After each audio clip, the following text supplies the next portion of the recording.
कोर्टाने आपल्याला न्याय दिलेला आहे. मागच्या वेळेस तुम्ही बघितलं होतं तर मला असं सुरेश कुलकर्णी किती बदनाम केलं होतं.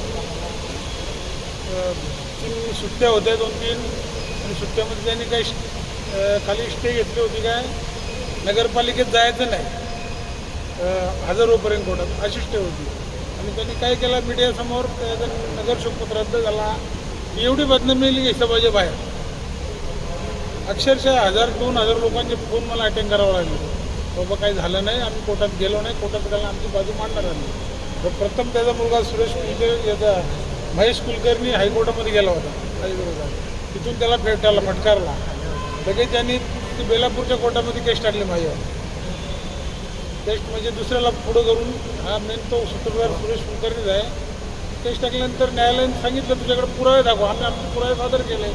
त्याच्याकडे काही पुरावेच नव्हते. खोटा झेरॉक्स पेपर आणला होता आणि एक झेरॉक्सच्या आधारावर खोटा दाखला बनवलेला होता आणि त्या दाखल्यावर शिक्का होता, सही नव्हती वार्ड ऑफिसरची. ज्यावेळी आम्ही ग्रामपंचायतला मी पत्र दिलं बाबा हे झेरॉक्स पेपर तुमच्याकडे कुठून आले, त्यांनी सांगितलं आवक जावकला आमच्याकडे नोंदत नाही, हे कुठून आलं आम्हालासुद्धा माहीत नाही. यांनी ते कोऑर्डिनेट करून झेरॉक्स पेपर खोटी दाखला जोडून आणि कोर्टामध्ये खोटी केस दाखल केली होती.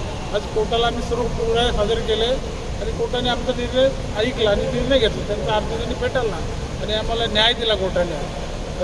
सत्तेची बाजू, सत्तेचा विजय झालेला आहे. आणि मागे कुलकर्णी सांगितलं होतं का याचा महिन्याचा खर्च मी एका दिवसात उडवतो, असंच काहीतरी बोलला तुमच्यासमोर पत्रकार होते तुम्ही. तर याचा ITR बघा तुम्ही, हा इन्कम टॅक्स किती भरतो आणि मी किती इन्कम टॅक्स भरतो. त्याचं 3.5 लाख काहीतरी वर्षाला दाखवत होतं त्या पेपरमध्ये आणि माझं 70 लाख आहे म्हणजे वर्षाचा. आणि ITRमध्ये त्यांनी किती 21 कोटी दाखवल्यात, आमचं 29 कोटी आहे. म्हणजे याच्या परत मी पुढंच आहे सगळ्या गोष्टी. आणि हा बदनामी करतो कारण नसताना. नगरपालिकेच्या सर्व नगरसेवकांना माझी विनंती आहे तर विनाकारण कोणाला त्रास देऊ नका. नक्कीच चुकीचं असेल त्याच्यावर नक्कीच दावे दाखल करा, केसेस दाखल करा, त्याला त्रास द्या. विनाकारण कोणाला त्रास देऊच नका. आता माणसाला आता धंदे जीवनामध्ये मानसिक त्रास होतो. विनाकारण कोर्टाच्या चक्र फेऱ्या मारायला लागतात. त्यासाठी विनंती आहे म्हणून पत्रकार लोकांनासुद्धा जे सत्य असेल ते लोकांसमोर आणा आणि जो खोटा असेल ना त्याला तुम्ही सांगा किती कसा खोटा आहे आणि कसा बदनाम करतो कारण नसताना. आता किती दिवस झाले, 2-3 महिन्यात क्लिअर झाला ना मुद्दा. कोर्टाची केस का लगेच क्लिअर होत नाही.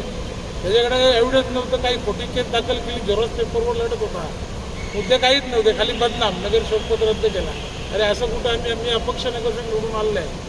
माझ्याकडे कुठल्या पक्षाचा झेंडा नव्हता, कुठल्या नेत्याचा पाठिंबा नाही, काहीच नाही. 3 पक्ष माझ्या विरोधात होते.